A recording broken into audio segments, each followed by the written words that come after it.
اللہ تعالیٰ جل شانہ نے قرآن مجید میں ارشاد فرمایا کہ جو اللہ سے ڈرے، تقوی اختیار کرے، ہم اس کے لیے راستہ نکال دیتے ہیں، اور جو اس پر بھروسہ کرے وَمَن يَتَوَکَّلْ عَلَى اللَّهِ فَهُوَ حَسْبُهُ، اور جو اللہ پر بھروسہ کر لے، اس پر توکل کر لے، اللہ تعالیٰ اس کے لیے کافی ہو جاتا ہے۔ وَيَرْزُقُهُ مِنْ حَيْثُ لَا يَحْتَسِبُ، اور وہ اس کو وہاں سے دیتا ہے جہاں سے اس کو گمان بھی نہیں ہوتا۔ تو تقوی اور توکل اگر یہ نصیب ہو جائیں تو یہ من کی پاکیزگی کا ذریعہ تو ہیں ہی ہیں، اس سے رزق میں بھی کچھ شادیاں پیدا ہوتی ہیں، اور خزانہ غیب سے اللہ تعالیٰ رزق عطا فرماتا ہے۔ رزق کی برکت کا ایک بہت بڑا ذریعہ شکر ہے، شکران نعمت۔ جب ہمیں نعمتیں ملتی ہیں تو ان پر اللہ کا شکر ادا کریں، تو اس کا عملی نتیجہ یہ ہے کہ پھر ہمیں برکتیں نصیب ہوں گی۔ فرمایا لئن شکرتم لازیدنکم، اگر تم اس کی نعمتوں کا شکر ادا کرو گے تو وہ تمہیں اور زیادہ عطا فرمائے گا۔ اس نے ہمیں جو نعمتیں عطا کی ہیں اتنی زیادہ ہیں کہ ہم ان کو شمار بھی نہیں کر سکتے۔ فرمایا گیا کہ اگر ان کی نعمتوں کو تم گننا چاہو تو گن نہیں سکتے ہو۔ تو اس نے ہماری ضروریات کو پورا کیا ہے۔ جو سب سے زیادہ ہماری ضرورت، مادی ضرورت ہے اس دنیا کے اندر، وہ آکسیجن ہے، اور وہ کسی کو آکسیجن کا سلنڈر اپنے ساتھ نہیں رکھنا پڑتا۔ اللہ تعالیٰ نے اس کی اتنی فراوانی کی ہوئی ہے کہ جہاں بھی جائیں اس کو تازہ آکسیجن میسر ہے۔ تو یہ جتنی زیادہ ضروری تھی اس قدر ہی زیادہ فراواں ہمارے لیے رکھی گئی ہے۔ اگر ہمیں آکسیجن خریدنی پڑتی تو ایک آدمی کو ایک دن میں کتنے سلنڈر چاہیے تھے، اور پھر کس قدر زندگی میں دقت اور مشقت آ جاتی۔ اس کے بعد دوسری چیز جو ہمیں چاہیے وہ ہے پانی۔ آکسیجن کے بعد پانی کے بغیر ہم زیادہ دیر نہیں اپنے آپ کو برقرار رکھ سکتے، حتیٰ کہ ایک خاص مدت تک پانی نہ ملے تو موت واقع ہو جاتی ہے۔ تو پانی کو بھی فراواں رکھا گیا ہے۔ آسمان سے بھی پانی برستا ہے، زمین سے بھی پانی نکلتا ہے، چشموں سے بھی پانی پھوٹتا ہے، برف بھی پگھلتی ہے، دریا بھی بہتے ہیں۔ تو اللہ نے اس کے لیے بہت سارے اسباب رکھے ہیں تاکہ ہم پانی سے محروم نہ رہیں۔ تیسری چیز ہماری ہے خورد کی چیزیں، کھانے کی چیزیں جو ہماری ضروریات ہیں۔ تو وہ بھی دن میں کم از کم ایک مرتبہ تو ہمیں ضروری چاہیے، اور صحت کو اچھا رکھنے کے لیے 2 مرتبہ چاہیے۔ اس کے لیے تھوڑا سا تردد کرنا پڑتا ہے، محنت کرنی پڑتی ہے۔ اس کے بعد پھر ہماری رہائشی ضرورتیں ہیں، ہمارے لباس کی ضروریات ہیں۔ تو جتنی ضرورت زیادہ اہم ہے ہماری، اس قدر ہی اس کا حصول آسان رکھا گیا۔ اور اللہ تعالیٰ نے ہماری یہ ضرورت آکسیجن ہے، اس کو اپنی جناب سے اتنا فراواں کر دیا کہ ہمیں اس کے لیے کوئی مشقت نہیں اٹھانا پڑتی۔ جس طرح ہمیں کھانے کے لیے تردد کرنا پڑتا ہے، پہلے اس کو کماؤ، پھر گھر لاؤ، پھر اس کے بعد اس کی تیاری کے مراحل ہیں، اگر یہ سب کچھ آکسیجن کے لیے ہمیں کرنا پڑتا تو زندگی کتنی کٹھن اور کتنی مشکل ہو جاتی۔ تو یہ اس کی کرم نوازیاں ہیں کہ اس نے ہمارے لیے اس کو آسان رکھا ہے۔ تو کہا اگر تم تقوی اختیار کرو اور اللہ تعالیٰ جل شانہ پر توکل اور بھروسہ کرو تو تمہیں وہ وہاں سے رزق دے گا جہاں سے تمہیں گمان بھی نہیں ہوگا۔ اللہ کے محبوب نے ارشاد فرمایا اگر تم اللہ پر توکل کرنے کا حق ادا کرو وہ تمہیں ایسا رزق دے جیسا پرندوں کو دیتا ہے، کہ جب وہ صبح اپنے گھونسلے سے نکلتے ہیں تو خالی پیٹ ہوتے ہیں. انسان کو تو پتہ ہے کہ میں نے کمائی کے فلاں اڈے پہ جانا ہے، دکان پہ بیٹھنا ہے، فیکٹری میں جانا ہے، فلاں جگہ مزدوری کرنی ہے، لیکن ان کو کچھ پتہ نہیں ہوتا کہ ہم نے کہاں جانا ہے. لیکن فرمایا کہ جب صبح نکلتے ہیں تو خالی پیٹ ہوتے ہیں، اور جب واپس شام کو پلٹتے ہیں تو ان کے پیٹ بھرے ہوئے ہوتے ہیں. پھر جس کی جو ضرورت ہے اللہ اس کو وہ نصیب کرتا ہے. سارے پرندے ایک جیسی غذا نہیں لیتے. اسی طرح مختلف جو اللہ تعالیٰ نے مخلوقات پیدا کی ہیں ان سب کی اغذیہ ایک جیسی نہیں ہے. کچھ پرندے کچھ کھاتے ہیں، کچھ کھاتے ہیں. اللہ سب کو ان کی ضرورت باہم پہنچاتا ہے. بلکہ میں کہا کرتا ہوں یہ جو ہنس ہے یہ دنیا کے اندر لاکھوں کی تعداد میں، کروڑوں کی تعداد میں پائے جاتے ہیں، اور یہ سچے موتی کھاتے ہیں.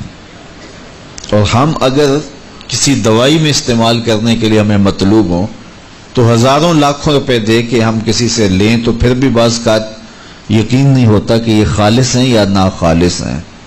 لیکن اس جانور کو اپنے پیٹ بھرنے کے لیے یہ موتی روزانہ صبح و شام چاہیے ہوتے ہیں. اور ایک جانور نہیں، دنیا کے اوپر کروڑوں ہیں. میرا رب ہر روز ہر ایک کی ضرورت کو پورا فرماتا ہے. تو جس کی جو ضرورت ہے وہ پوری ہوتی ہے. بن توکل پنچھی اڑ دے، خرچ نہ پلے زیرا ہو. جب وہ گھر سے اڑتے ہیں تو تروح حماسن، جب وہ اڑتے ہیں تو خالی پیٹ ہوتے ہیں. وَتَغْدُو بِطَانًا، اور جب وہ شام کو آتے ہیں تو ان کے پیٹ بھرے ہوئے ہوتے ہیں. تو کوئی اڈا رزق کا مخصوص ان کے لیے نہیں ہے، اور سب سے اچھا کھاتے ہیں. وہ جو امرود کا باغ ہوتا ہے اس میں اگر آپ دیکھنا ہو کہ سب سے اچھا میٹھا امرود کون سا ہے تو وہ ہوگا جس کو طوطے نے چونچ لگائی ہو، چونکہ یہ سب سے اچھا پھل پورے باغ میں. ایک نہ ہوتا ہے ایکسپورٹ کوالٹی، یہ اس سے بھی بہتر کوالٹی لیتا ہے. تو اللہ تعالیٰ نے اس کے لیے سب سے اچھا رکھا ہوا ہے، تو اللہ نے یہ انتظام کیا ہوا ہے. تو فرمایا میرے حضور نے اگر تم اللہ پر توکل کرنے کا جو حق ہے اس کو ادا کر دو تو وہ تمہیں بھی ایسے ہی رزق عطا کرے جیسے پرندوں کو رزق عطا کرتا ہے. اگر توکل تمہیں نصیب ہو. حضرت رابعہ بصریہ کہ ہاں مہمان آئے تو انہوں نے خادمہ نے کہا حضرت مہمان آئے ہیں تو ان کے لیے کیا کیا جائے. کہا انہیں کھانا کھلاؤ.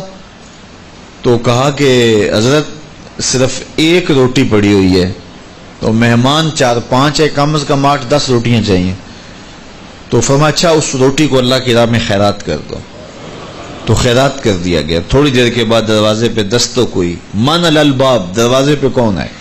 کہا فلاں کا فرستادہ غلام ہوں، میرے آقا نے آپ کے لیے کھانا بھیجا ہے.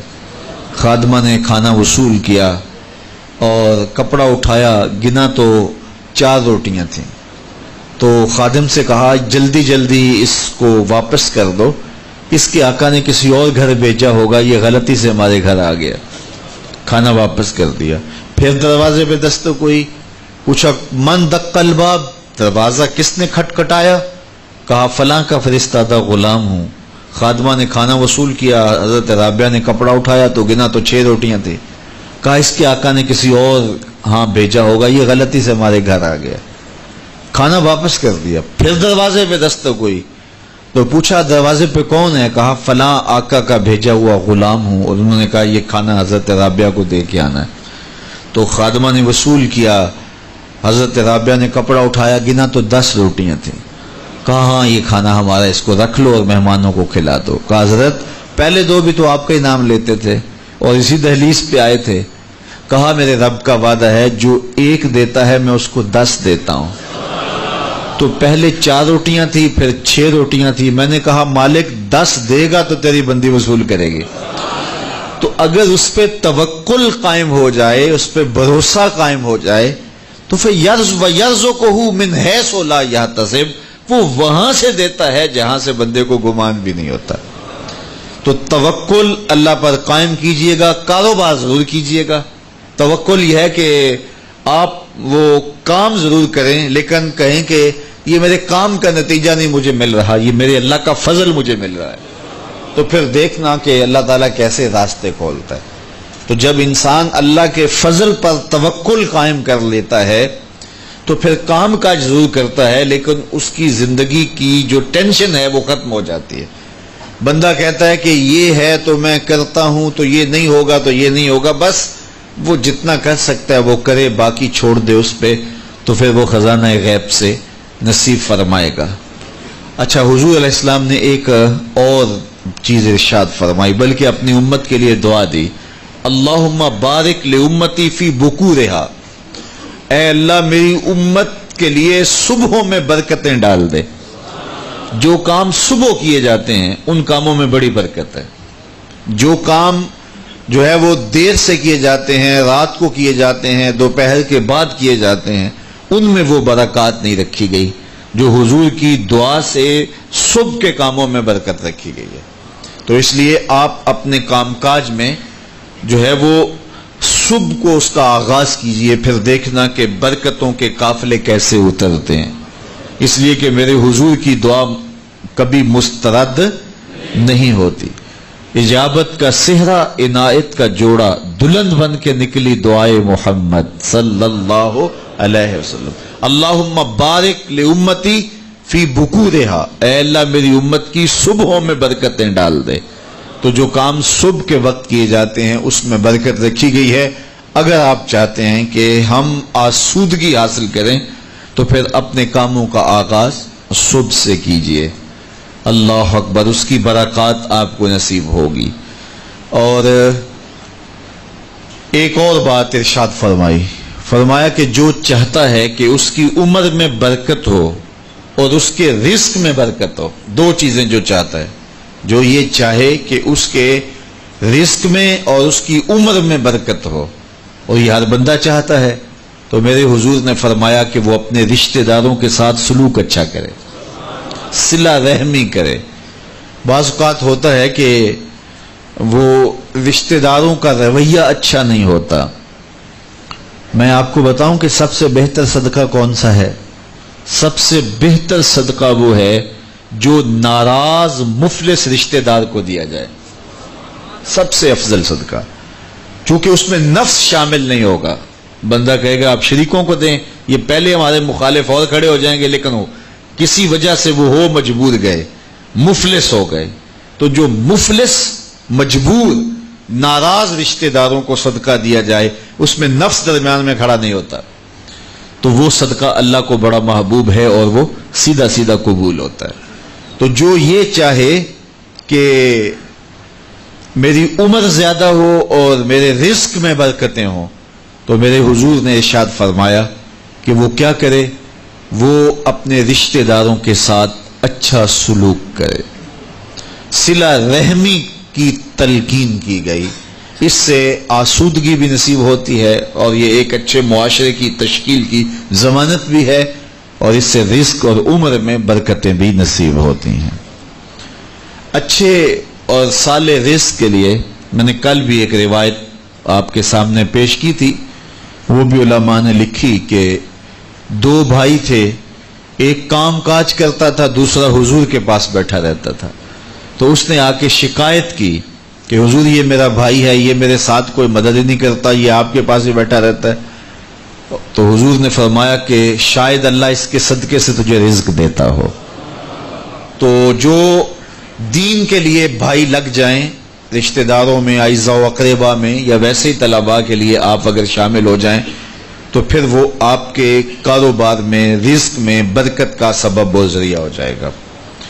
ایک اور چیز حضور نے فرمائی، حل تنصرون و ترزقون الا بضعفائکم، فرمایا تمہیں جو رزق دیا جاتا ہے اور بعض امور میں تمہاری مدد کی جاتی ہے، اور مشکل حالات ہوتے ہیں، حالات ٹال دیے جاتے ہیں، میرے حضور نے فرمایا تمہیں پتہ ہے وہ ایسا کیوں ہوتا ہے؟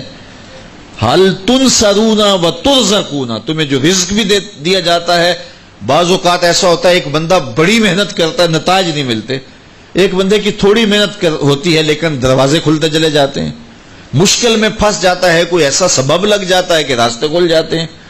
تو بندہ کہتا ہے کہ پتہ نہیں یہ کیا ہوا، تو حضور نے فرمایا کیا جانتے ہو حال تنصرون و ترزقون، تمہاری یہ جو مدد ہوئی اور تمہیں جو رزق کی کشادگی عطا کر دی گئی یہ کیوں ہوئی ہے پتہ ہے؟ الا بدعفائکم، کہا تم معاشرے کے جن کمزور لوگوں کی مدد کی ہے یہ ان کی دعاؤں کا نتیجہ ہے۔ اپاہج، کمزور، لاچار، اراملہ، یتامہ، مساکین، یار جب کوئی شخص کسی یتیم کی مدد کرتا ہے اور ان کے گھر میں چولہا جلتا ہے تو عرش کا رب کتنا راضی ہوتا ہے۔ جب کوئی دکھیے کے کام آتا ہے اور اس کی اعانت کرتا ہے تو پھر وہ راضی ہو جاتے ہیں۔ غریب پھنسے ہوئے ماں باپ، گھر بیٹی جوان ہو رہی ہے اور بڑھاپے کی طرف اس کا رخ ہو رہا ہے اور ان کے پاس ہمت نہیں ہے کہ ان بیٹی کو اٹھا سکیں، تو کوئی صاحب ثروت چپکے میں جا کے ان کی مدد کر دیتا ہے کہ تیری بیٹی میری بیٹی ہے اور اس کو تو نے گھر کی دہلیز سے اٹھانا ہے، تو پھر وہ ایک دم خوش ہو جاتا ہے اور آسودہ ہو کے اس کا انتظام کرتا ہے اس کی شادی کا۔ تو کوئی جانتا ہے کہ اس بوڑھے ماں باپ کے دل سے کتنی دعائیں نکلتی ہیں اور اس جو ہے وہ بیٹی کے دل سے کتنی تمنائیں اور کتنی جو ہے وہ نیک جذبات ان اشخاص کے لیے ہوتے ہیں جو ان کی مدد کے لیے کھڑے ہوئے۔ تو کوئی اس کا وزن ہے؟ کوئی وزن نہیں کر سکتا کہ اللہ تعالیٰ اس کی برکت کتنی عطا کرتا ہے۔ تو میرے حضور نے ارشاد فرمایا تمہیں جو رزق دیا جاتا ہے، مصائب سے تمہیں بچا لیا جاتا ہے، آتی آتی تکلیف ٹل جاتی ہے، تمہاری نصرت دشمن کے مقابلے میں ہوتی ہے، حاسدین کے مقابلے میں تم کھڑے ہو جاتے ہو، فرمایا تمہیں پتہ ہے یہ تمہیں کیوں ایسا ہوتا ہے؟ فرمایا الا بدعفائکم، جو تمہارے معاشرے کے کمزور لوگ ہیں جن کی تم نے مدد کی، فرمایا یہ ان کی دعاؤں کا نتیجہ ہوتا ہے۔ ان کے اٹھے ہوئے ہاتھ اللہ کبھی خالی نہیں موڑتا ہے۔ اس لیے لاچار لوگوں کی، دکھی لوگوں کی، بے بس اور بے آسرا لوگوں کی مدد کے لیے کھڑے ہو جایا کرو۔ وہ کسی نے کہا تھا کہ بڑوں کی بڑی بڑی خدمتوں سے وہ سکون نہیں ملتا جو چھوٹے چھوٹے لوگوں کی چھوٹی چھوٹی خدمتوں سے مل جاتا ہے۔ بڑوں کی بڑی خدمتیں بھی کریں تو وہ راضی نہیں ہوتے، لیکن چھوٹوں کی چھوٹی چھوٹی خدمتیں، یار غریب کو تو پیار سے کھڑا کر کے اس کے پشت پہ شفقت کا ہاتھ پھیر دیں تو وہ سارا دن خوشی سے گزار دیتا ہے کہ آج جو ہے وہ فلاں صاحب نے مجھے تکریم دی ہے، مجھے عزت دی ہے۔ تو میرے حضور نے فرمایا کہ تمہاری یہ جو مدد ہوتی ہے اور رزق دیا جاتا ہے یہ تمہارے کمزوروں کی وجہ سے اللہ تعالیٰ تمہارے اوپر کرم فرماتا ہے۔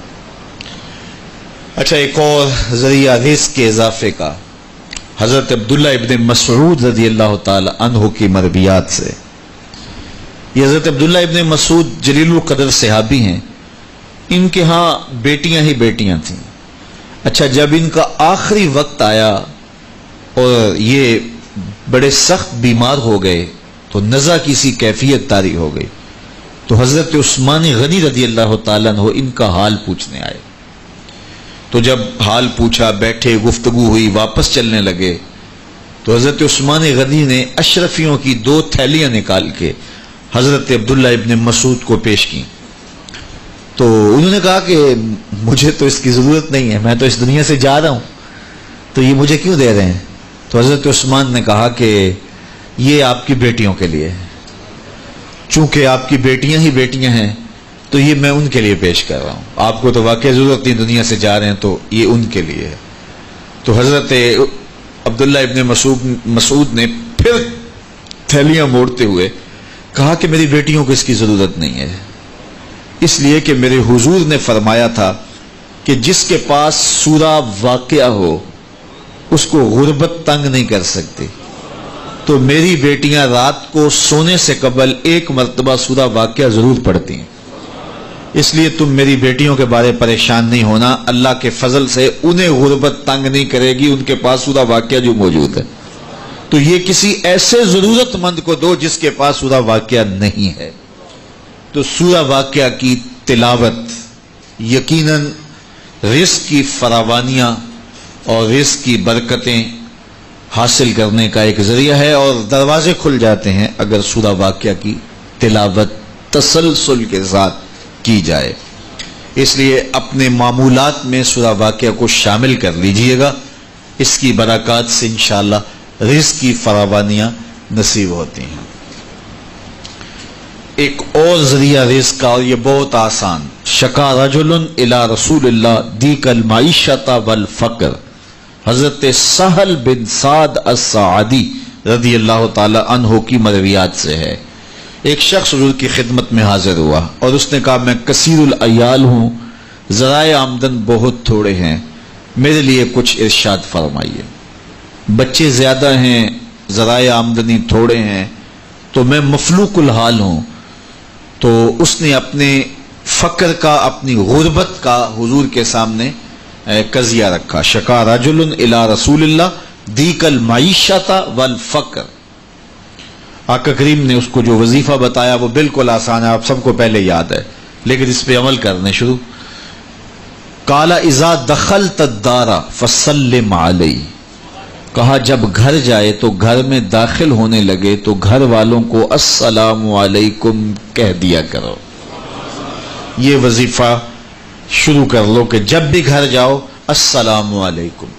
اس کے بعد ایک مرتبہ سورہ اخلاص پڑھ دیا کرو، قل هو اللہ احد۔ یہ وظیفہ فرمایا تم نے شروع کر دینا ہے، جب بھی گھر جاؤ السلام علیکم یہ کہہ کے داخل ہو، پھر اس کے بعد قل هو اللہ احد ایک مرتبہ سورہ اخلاص پڑھ دیا کرو۔ اور میرے آقا نے فرمایا کبھی ایسا ہو کہ تو گھر جائے، گھر موجود نہ ہو، اہل خانہ کہیں گئے ہوئے ہوں، تو فرمایا عمل نہیں چھوڑنا، فسلم علیہ، پھر تو مجھے سلام کہنا، پھر تو مجھے سلام کہہ دینا۔ وہ صحابی فرماتے ہیں کہ میں نے یہ عمل شروع کر لیا، جب گھر جاتا السلام علیکم، اس کے بعد سورہ اخلاص پڑھ دیتا، بیٹھنے سے پہلے پہلے یہ کام کرتا۔ اور کبھی ایسا ہوتا میں گھر نہ جاتا، گھر والے گھر نہ ہوتے، پھر تو مجھے چائے چڑھ جاتا، پھر میں حضور کو سلام کہتا۔ اللہ اکبر۔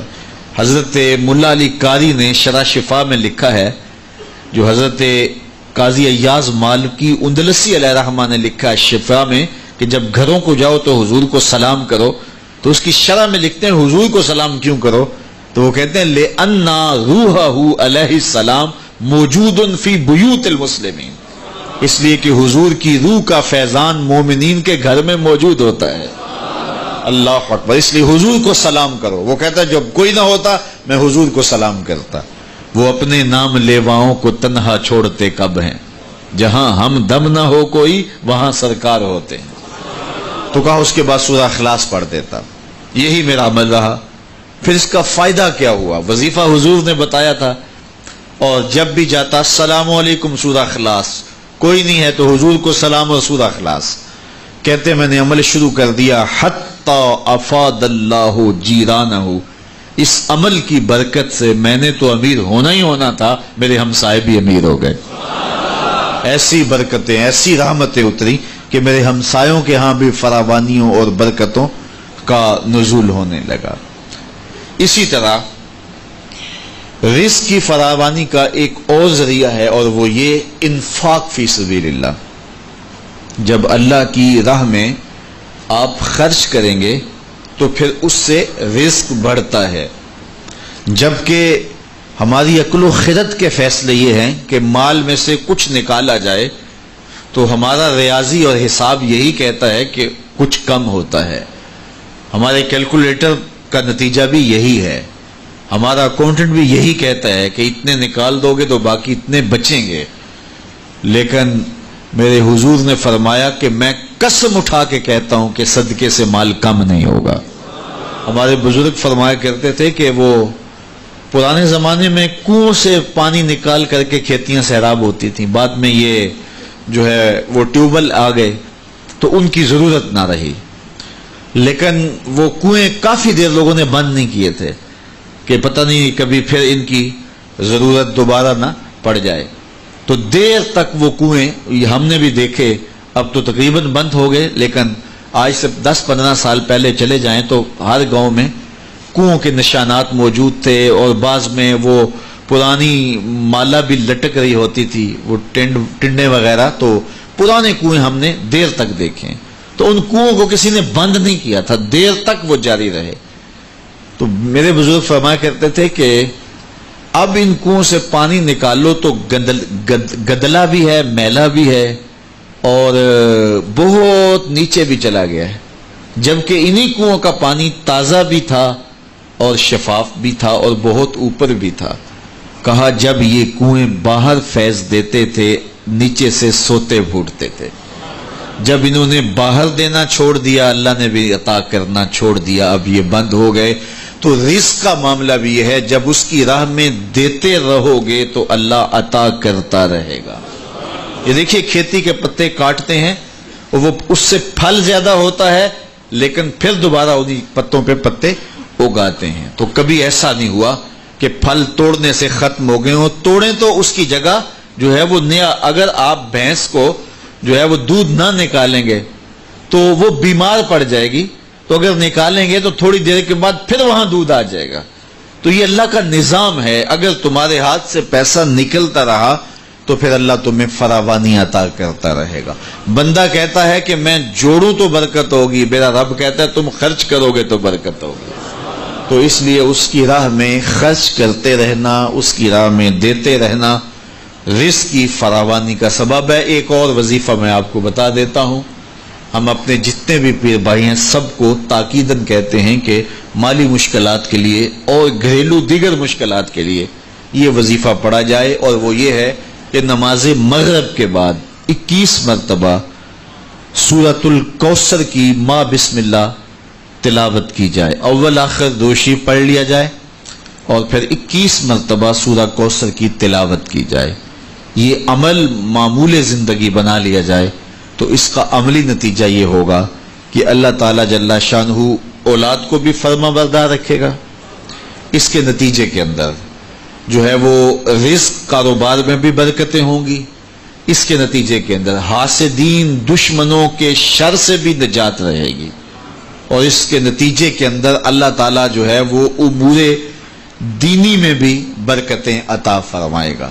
تو یہ ایک مؤثر ذریعہ ہے، اور اگر کسی کو مسائل زیادہ ہوں تو وہ ہر نماز کے بعد یہ عمل کر سکتا ہے، ورنہ مغرب کے بعد 21 مرتبہ سورہ کوثر کی تلاوت کرنے سے بہت ساری برکات حاصل ہوتی ہیں۔ لا حول ولا قوت الا باللہ، اس کا یہ وظیفہ میرے حضور نے خود بتایا، اور اس کی یہ 99 بیماریوں کا علاج ہے، اور میرے حضور نے فرمایا کہ یہ وظیفہ میں نے کہاں سے لیا ہے؟ حضور فرمایا کہ عرش الہی کے نیچے ایک خزانہ ہے، خاص خزانہ، فرمایا یہ وظیفہ مجھے وہاں سے ملا ہے، اور اس میں 99 بیماریوں کا علاج ہے، اور اس میں سب سے کم درجے کی بیماری ہم اور غم ہے۔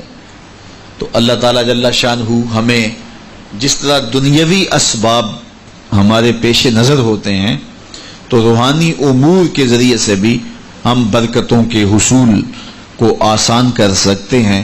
اللہ میرے لیے آپ کے لیے ہر طرح کی کشادگی عطا فرمائے، ایسے فقر سے بچائے محفوظ رکھے جو کفر تک پہنچا دیتا ہے، اور ایسی دولت سے بھی بچائے جو دولت قارون بنا دیتی ہے۔ اللہ ہمیں دولت عثمان عطا کرے، اور اگر قسمت میں فقر ہے تو پھر فقر سلمان عطا کرے، پھر فقر بلال نصیب کرے، پھر فقر ابو ذر عطا کر دے۔ تو اللہ ہم سب کو دنیا آخرت کی بہتریاں بہاریں نصیب فرمائے۔ دعا کے لمحات اب قریب ہیں، جب بندے اللہ کے حضور ہاتھ اٹھا کے دعا مانگتے ہیں تو بندوں کے اٹھے ہوئے ہاتھ اللہ کبھی خالی نہیں موڑتا۔ دعا ہر صورت قبول ہوتی ہے، یا تو یہ کہ جو مانگا ہے وہ مل جاتا ہے، یا جو مانگا ہے وہ نہیں، اس کے بدلے میں کچھ اور عطا کر دیا جاتا ہے، یا پھر جو مانگا ہے وہ فوری نہیں ملتا، کچھ دیر کے بعد عطا کیا جاتا ہے، یا پھر دعا ذخیرہ کر لی جاتی ہے اور اس کا صلہ آخرت میں دیا جائے گا۔ اور روایت میں آتا ہے کہ جب دعاؤں کو ذخیرے کی صورت میں آخرت میں صلہ نصیب ہوگا تو لوگ آرزو کریں گے کاش کہ ہماری دنیا پہ کوئی دعا قبول ہی نہ ہوئی ہوتی۔ تو اللہ تعالیٰ کے حضور عجز سے پورے تیقن سے دعا مانگنی چاہیے، من قلب لاہن فرمایا گیا، کھیلتے ہوئے دل سے جو دعا کی جائے اللہ اسے قبول نہیں کرتا. کھیلتے ہوئے دل سے نہیں، پورے تیقن سے، پورے انہماک سے، پوری توجہ سے جو دعا مانگی جائے. دیکھیے میں آپ سے کوئی بات کروں تو میرا رخ دوسری جانب ہو اور بات آپ سے کروں گا تو آپ کو بھی اچھا نہیں لگے گا، تو احکم الحاکمین کو کیسے اچھا لگے گا کہ کوئی بندہ مانگ اس سے رہا ہو لیکن دل اس کا کسی اور جگہ پہ کھیل رہا ہو. تو ایسی دعا اللہ قبول نہیں کرتا. اور پھر اس کی شرط ہے رزق حلال. حرام رزق سے پلے ہوئے بدن اور الشخص کی دعا قبول نہیں ہوتی.